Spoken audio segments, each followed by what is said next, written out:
lanjutkan ya. Jadi, nah ini sebuah bola ya, sebuah bola kasti yang dipukul, sehingga bergerak dengan kecepatan yang berlawanan arah dengan yang sebelumnya. Nah, akan terjadi perubahan momentum. Nah, perubahan momentum inilah yang kita sebut sebagai impuls. Nah, Anda bisa lihat di sini, di mana F sama dengan delta P per delta T. Ya, kalau kita kali silang, jadi delta P sama dengan F dikali dengan delta T. F dikali dengan delta T ini adalah impuls ya.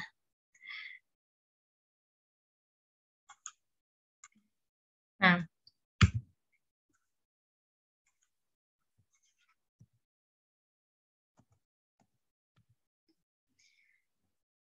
setelah kita susun bersamaannya, barulah diketahui hubungan antara impuls dan momentum sudut.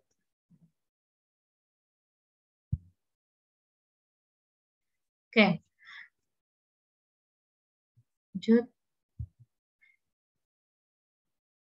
Nah, gaya diasosiasikan dengan impuls atau dihubungkan dengan impuls ya.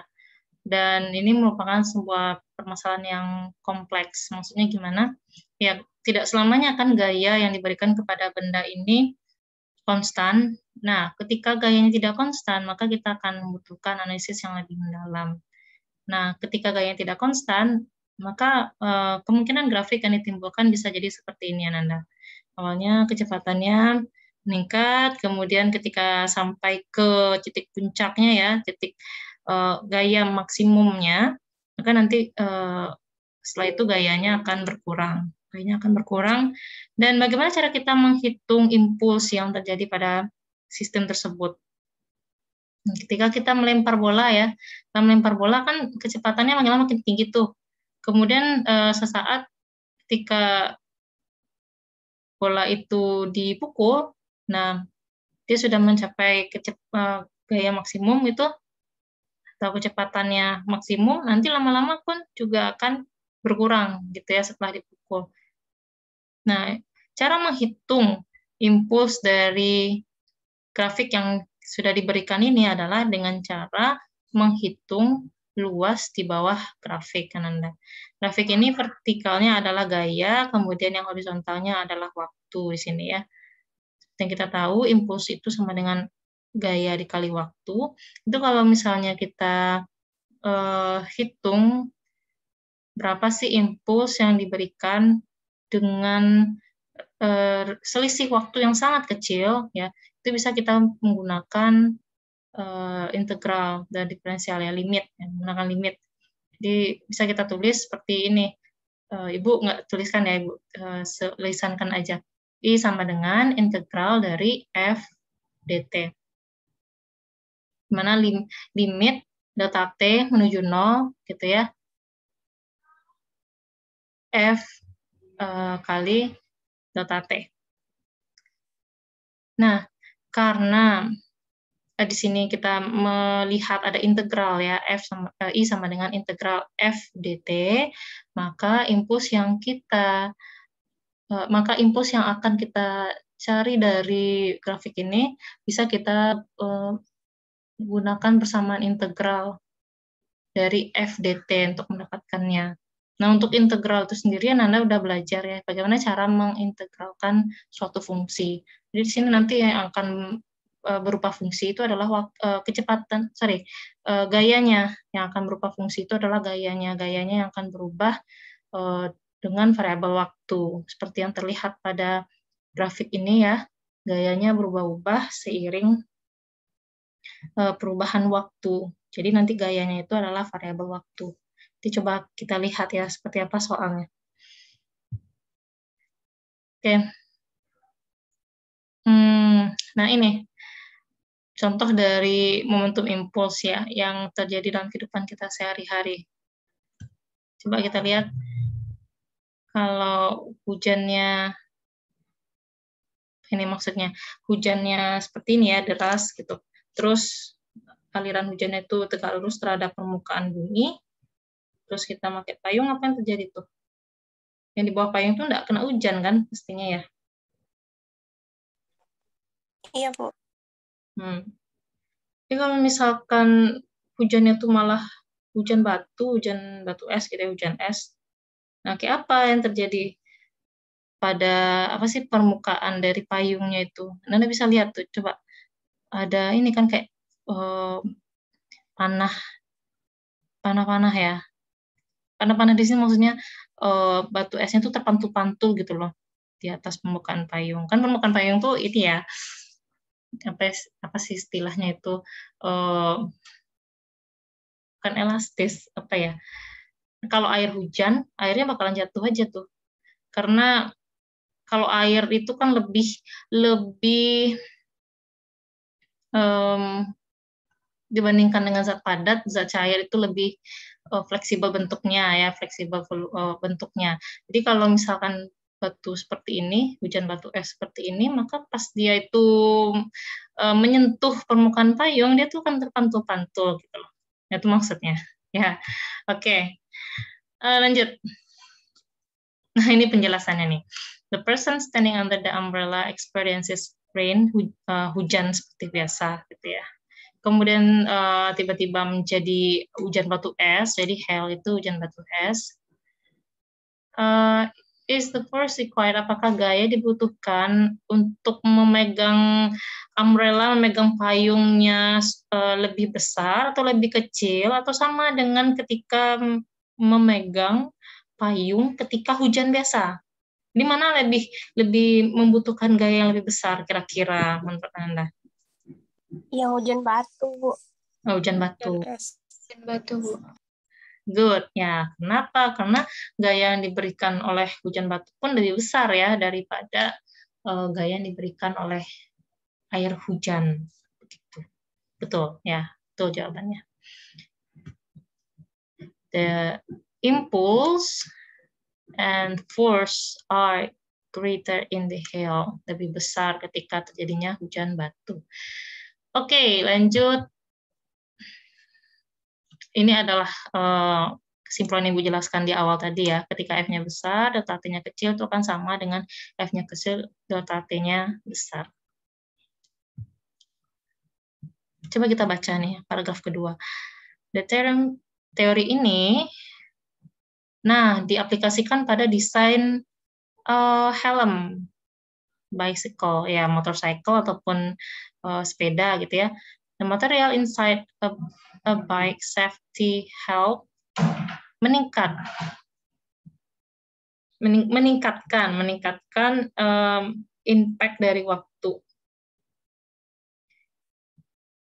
Kemudian mengurangi gaya dan akan mengurangi injury, luka ya, atau risiko terbentur di kepala kita. Ini maksudnya gini, helm itu kan didesain dalamnya tuh ada kayak busa-busa segala macam itu ya. Nah, jadi dengan busa seperti itu ketika kepala kita jatuh ke aspal, nah waktu kontak antara kepala kita dengan aspal itu jadi lebih besar gitu loh. Jadi lebih besar, berarti ini nih yang sebelah kanan ini, delta T-nya jadi lebih besar, dan apa konsekuensinya? Gayanya akan jadi lebih kecil. Jadi kan kita merasakan gaya yang lebih kecil di kepala kita, akan mengurangi risiko cedera pada kepala kita gitu. Orang bertinju juga pakai sarung tinju yang ini kan, yang safe lah gitu untuk olahraga tinju itu. Beda sama orang yang berantem gitu nggak pakai sarung tinju, maka dampaknya akan lebih besar itu yang tidak pakai sarung tinju gitu. Nah, itu maksud dari impuls. Aplikasi impuls di sini yang dijelaskan. Selain itu apa lagi ya? Apa kira-kira aplikasi yang lain yang sejenis dengan Ibu jelaskan tadi? Ibu ada kepikiran apa ya istilahnya untuk safety di kendaraan roda 4 airbag ya istilahnya. Kalau kecelakaan terus ada kayak benturan yang besar gitu ya, airbag ya, benturan yang besar, maka nanti otomatis yang duduk bagian depan itu akan diselamatkan dengan airbag itu tadi. Itu juga mengurangi resiko yang kalau ada kecelakaan itu gimana. Artinya mengurangi nilai gaya yang diberikan dengan cara memperbesar waktu kontaknya. Nah, dan Anda bisa cari yang lain lagi ya, apa kira-kira yang sesuai dengan aplikasi dari momentum dan impuls ini. Kita coba lihat yang lain.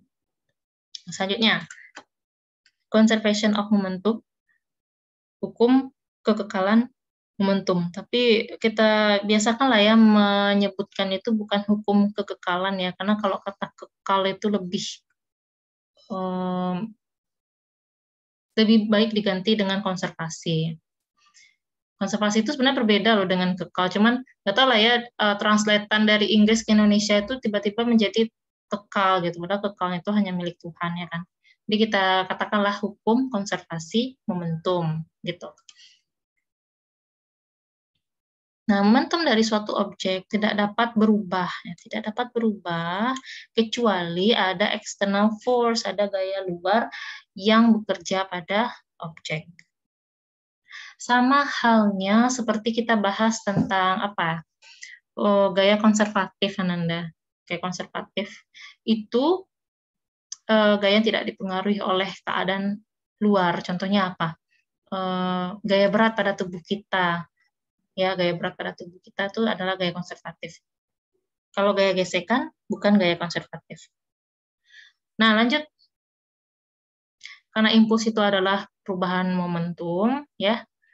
Nah, berdasarkan definisi dari impuls dan perubahan momentum ini, maka total gaya, F totalnya, jika gaya totalnya itu sama dengan 0, maksudnya di sini ya, jika gaya totalnya sama dengan 0, berarti F-nya di sini sama dengan 0, maka momentum awal dan akhir mestinya sama, gitu. Ini kan ini F sama dengan 0 ya, berarti 0 sama dengan P final dikurang P initial, berarti P final sama dengan P initial.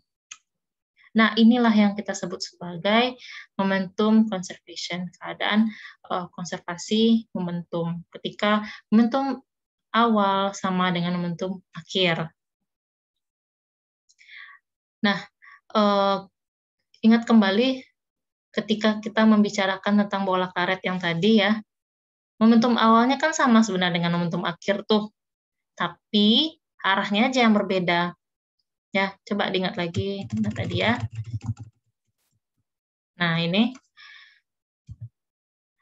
yang si bola karet ini masanya 1 kilo, kecepatan menuju ke bawahnya 4 meter per sekon, kemudian kecepatan ketika sudah terpantulnya juga 4 meter per sekon.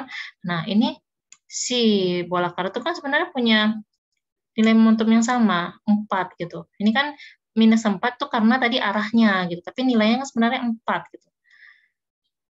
Ini bisa kita katakan keadaan yang konservatif. Tapi terlepas dari, maksudnya gini, terlepas dari peristiwa memantulnya ini ya, kita ngambil angka 4 ini aja. Jadi kan kalau ini 4 dikurang minus 4 hasilnya 8, bukan 0 ya. Berarti kan ini ada perubahan momentum. Ibu mengambil cerita ini kembali dengan maksud ketika benda itu tidak memiliki perubahan nilai ya, kecepatan, maka nanti benda tersebut akan memiliki momentum yang sama di awal dan di akhir ya. Nah, berarti di sini tadi. Oke. Dapat kita simpulkan ketika momentum awal sama dengan momentum akhir, itu berarti momentumnya conserve. Oke. Ada pertanyaan dari Anissa. Jika impuls itu sama dengan perubahan momentum, dan perubahan momentum sendiri sama dengan momentum total, berarti impuls itu sama dengan momentum total. Jika impuls itu sama dengan perubahan momentum, oke. Perubahan momentum sendiri sama dengan momentum total.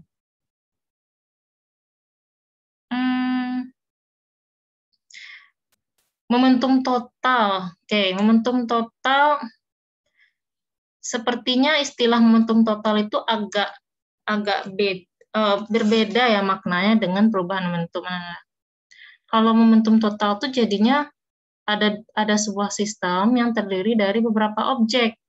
Masing-masing objek punya massa dan kecepatan tersendiri. Ketika kita jumlahkan semua momentumnya, itu berarti momentum yang kita dapatkan itu adalah momentum total. Gitu. Kalau perubahan momentum, ada satu objek aja itu bisa kita hitung, nggak mesti beberapa objek gitu ya. Ada satu objek, terus kecepatan awalnya ada, massanya ada. Kemudian dia terjadi suatu interaksi dengan benda lain yang mengakibatkan dia mengalami perubahan kecepatan. Nah, itu berarti dia mengalami perubahan momentum gitu. Nah, jadi lebih kita lihat apa sih yang terjadi pada objek-objek itu gitu. Nah, ini kalau kita mengatakan di sini perubahan momentum itu sama dengan momentum total, kayaknya kurang pas gitu loh. Agaknya berbeda kondisi. Nah, kalau kayak soal di virtual lab kita ya, percobaan di virtual lab kita, itu kan ada momentum awal dan momentum akhir. Momentum awal kita dapatkan dari jumlah momentum yang dimiliki oleh bola besar dan bola kecil, kan gitu. Kemudian momentum akhir kita dapatkan dari jumlah momentum akhir dari bola besar dan bola kecil. Nah, si bola kecil dia akan mengalami perubahan momentum, karena di akhirnya memiliki kecepatan yang berbeda. Yang bola besar juga mengalami perubahan momentum, karena di akhirnya memiliki kecepatan yang berbeda. Oke? Untuk momentum total itu sendiri, yang di awal kita bisa hitung, dijumlahkan gitu ya, yang di akhir juga kita hitung, dijumlahkan juga gitu. Jadi agak kurang pas kalau misalnya kita menyatakan perubahan momentum sama dengan momentum total. Gitu ya, Anissa. Siap, Bu. Oke, pertanyaan yang bagus. Oke, lanjut ya. Kita lanjutkan. Nah, gambar berikut menunjukkan adanya gaya internal dan eksternal ketika kita mengendarai sepeda. Nah, kalau kita melihat roda, di sini ada gaya yang bekerja pada tire, ini roda ya. Bekerja pada roda akibat gaya yang diberikan oleh jalan. Jadi yang sebelah kiri ini gaya yang diberikan oleh jalan ke roda, itu kesimpulannya. Jalan ke roda. Yang sebelah kanan, gaya yang diberikan oleh roda ke jalan. Beda tuh. Yang roda ngasih gaya ke arah kanan nih, ke jalan. Akibatnya jalan memberikan gaya ke arah kiri, ke roda. Nah, sehingga nanti rodanya bisa bergerak gitu. Oke. Tunggu sebentar. Ini kayaknya bentar. Kita coba lihat lagi ya, tenses force exerted on tire. Exerted ini apa ya? Mari Ibu lihat sebentar ya. Takutnya nanti salah.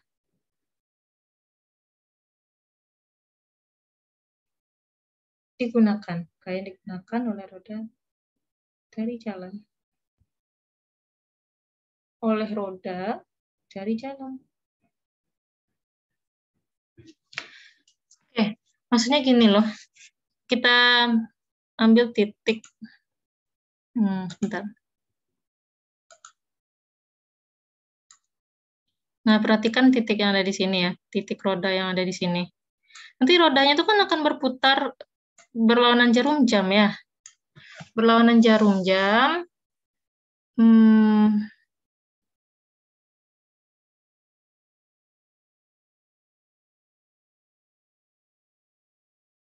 Oke, kita lupakan ini istilah kalimat bahasa Inggrisnya. Tapi gini, kalau ibu kita sama-sama memahami ya. Nanti roda ini kan titik-titik roda yang menyentuh jalan ini kan akan bergerak berlawanan dengan jarum jam ya. Nah, roda ini, titik-titik roda ini gerakannya ke arah kanan tuh berarti. Ya nggak sih? Nah, Bisa kita ambil titik yang ini yang tunjuk ini ya. Ini tuh nanti kan geraknya ke arah kanan. Kalau misalnya kita ambil yang di sini, ya geraknya ke arah atas kan gitu, ke arah atas. Tapi tetap kan kanan, atas, kemudian yang di sini itu nanti akan bergerak ke kiri gitu. Kemudian yang di sini nanti akan bergerak ke bawah. Tapi tetap gerakannya itu berlawanan dengan jarum jam. Nah, itu berarti ketika si rodanya itu bergerak berlawanan dengan jarum jam, yang jalan memberikan gaya ke dia ke arah kanan gitu. Jadi ketika ini ya posisinya kembali lagi ketika si roda menyentuh tanah, jadi si roda itu dia mendapatkan gaya dari jalan. Kemana arah gaya yang diberikan oleh jalan itu? Ke arah kanan gitu. Akibat apa? Akibat si roda memberikan gaya ke sebelah kiri. Kalian paham nggak maksud itu? Kok Ibu jadi bingung sendiri ya? Sebentar.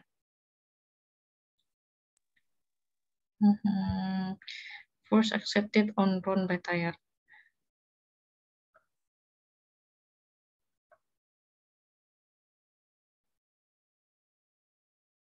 Kalau kita jalan nih, kaki kita kan mendorong lantai ke belakang ya. Kemudian lantai mendorong kaki kita ke depan, sehingga kita tuh bisa bergerak ke depan. Oh iya, gini, ya sama lah maksudnya. Jadi kalau untuk roda ya, roda itu mendorong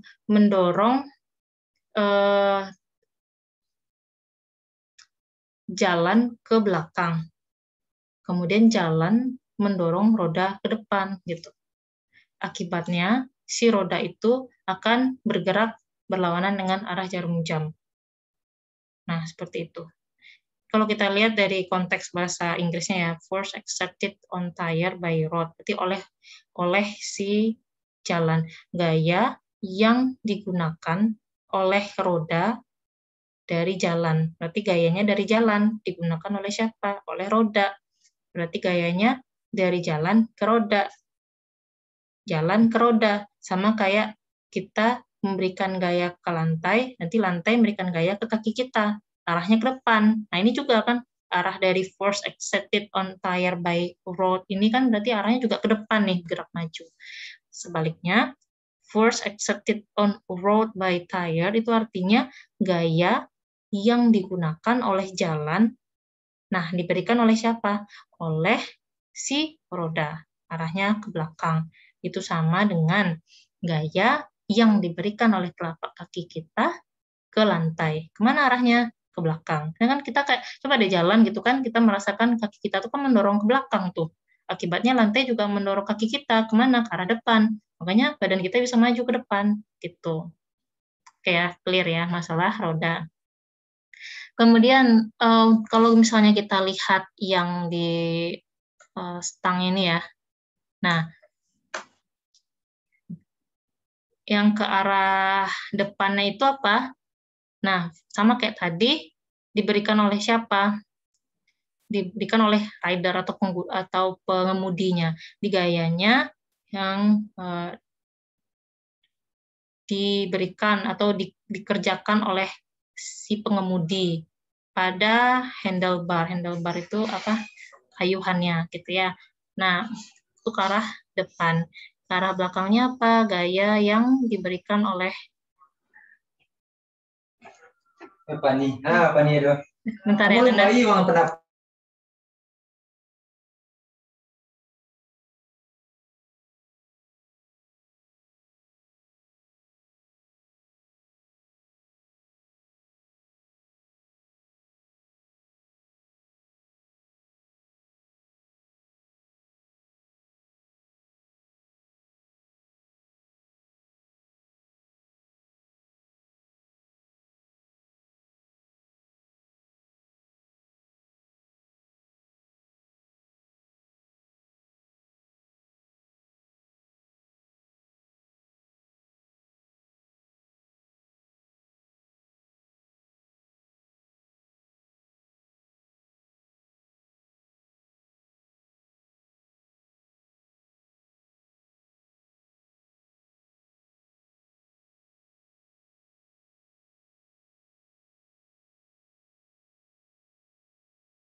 Oke, maaf ya Nanda.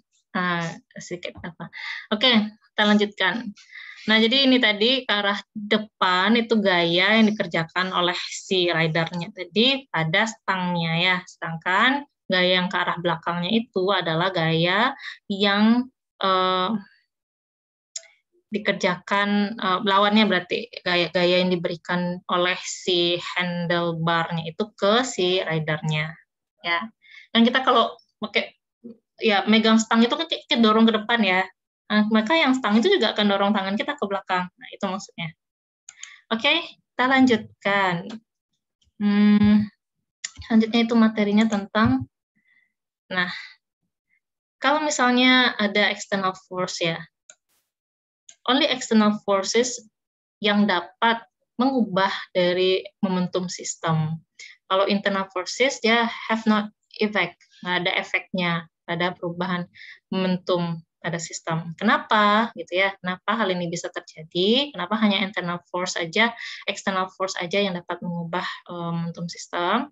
Ya karena internal forces ini like semua gaya yang terjadi pada peristiwa aksi-reaksi. Pasangan aksi-reaksi itu berarti termasuk ke dalam internal force. Jadi dia karena saling meniadakan, ya berarti nggak ada gaya luarnya. Kan kalau saling meniadakan itu berarti resultan gayanya sama dengan 0. Ya. Lanjut, karena gaya pada aksi-reaksi itu sama, nah itu tadi yang bilang barusan ya, dan arahnya berlawanan, maka resultannya sama dengan 0. Kemudian, nah because internal forces always cancel, ya saling meniadakan, sehingga the total force yang terjadi pada sistem itu akan sama dengan jumlah dari external force yang terjadi pada sistem tersebut. Artinya apa? Nah, karena tadi internal force-nya itu resultannya sama dengan 0, nah, maka semua gaya total yang ada pada si sistem itu hanyalah gaya-gaya eksternalnya, gitu. Simpelnya gini, bayangkan sebuah benda di atas meja. Kalau misalkan bendanya itu tidak kita dorong, tidak kita tarik, kita biarkan aja terletak di atas meja, maka kita bisa katakan bahwa tidak ada gaya eksternalnya, yang ada hanya gaya internalnya saja. Apa aja gaya-gaya internalnya? Ada gaya normal, hasil interaksi antara benda dan meja. Kemudian ada gaya gravitasi, interaksi antara sistem dan bumi. Nah, itu semuanya gaya internal yang saling meniadakan. Gaya normal akan saling meniadakan dengan n-aksen, ya. Kalau gaya normal yang Ibu maksudkan di sini, kalau kita gambarkan, ini meja, ini benda, gitu kan. Kemudian ada gaya yang mengarah ke atas. Nah, ini kita sebut sebagai gaya normal. Gaya normal. Nah, ini adalah gaya yang diberikan oleh meja ke benda, arahnya ke atas. Kemudian nanti di sini juga ada gaya n-aksen. Sebenarnya panjang vektornya harus sama ya, tapi ini karena tempatnya sempit, jadi Bu bedakan aja panjangnya. Tapi sebenarnya panjang vektornya harus sama ya, Nanda. Nah, ini n-aksennya, saudara. Ini n-aksennya. Ya, n-aksennya di sini adalah gaya yang diberikan oleh benda ke meja.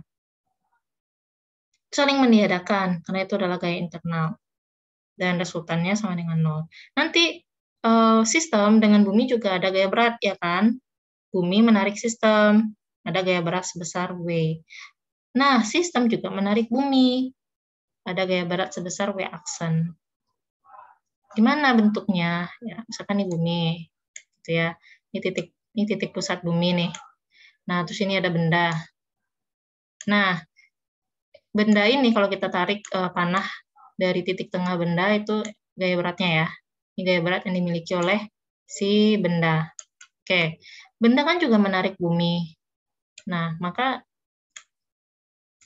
vektornya itu ditarik dari titik pusat bumi menuju benda. Nah, ini bisa kita sebut sebagai W-aksen, Ananda. Gitu. Jadi jangan dikira benda-benda yang ada di permukaan bumi ini tidak menarik bumi. Cuma ya dan tidak terasa bagi kita efeknya. Coba bayangkan kalau cuma bumi aja menarik kita, maka kita tuh akan lama-kelamaan akan terbenam ke bawah gitu, terbenam ke menuju pusat bumi. Kalau misalnya cuma bumi aja menarik kita. Nah, tapi kenyataannya kita masih berada di permukaan bumi. Itu berarti kita juga menarik bumi gitu loh. Ya. Nah, jadi W dan W aksen, N dengan N aksen itu adalah gaya internal, sehingga kalau misalnya nggak ada gaya luar yang bekerja pada benda, maka momen gaya totalnya itu juga kan sama dengan nol, Ananda. Nah, gaya eksternalnya ini, eksternal ya, gaya eksternalnya ini apa contohnya? Nah, ketika kita dorong, ketika kita tarik, itu berarti kita memberikan gaya eksternal pada sistem. Nah, kalau misalnya kita dorong nih dengan gaya sebesar F, ya berarti F total yang ada pada sistem tersebut yang bekerja pada benda di atas meja itu adalah gaya dorongan yang kita berikan tadi, gitu loh. Itu cuman gaya eksternalnya. Kalau misalnya ada gaya gesekan, ya berarti gaya eksternalnya adalah gaya yang kita dorong tadi, kemudian lawannya adalah gaya gesekannya. Namun tetap W dan W aksen, N dan N aksen itu tidak mempengaruhi gaya totalnya. Gitu. Oke, kita lihat. Izin bertanya dari Liza, apakah gaya N aksen sama dengan gaya berat? No, beda ya, seperti yang dijelaskan tadi. Beda. N itu nanti aksi reaksinya dengan N aksen. W aksi reaksinya dengan W aksen. Nah, ini salah satu miskonsepsi yang sering terjadi pada siswa ketika mempelajari fisika ya. Mereka menganggap bahwa N itu sama dengan W, tidak. Beda. Enggak, titik kerjanya aja beda ya. Kalau W aksen itu titik kerjanya di bumi. Pangkal gayanya, maksud Ibu, pangkal gayanya di bumi, itu titik kerjanya. Sedangkan N aksen itu titik kerjanya itu adalah di meja, Nanda. Di meja. Udah berada pada maksudnya udah kita menceritakan dua gaya yang berada di dua benda yang berbeda. Itu nggak sama berarti. Ya, oke. Baik, Bu. Terima kasih, Bu. Sama Liza.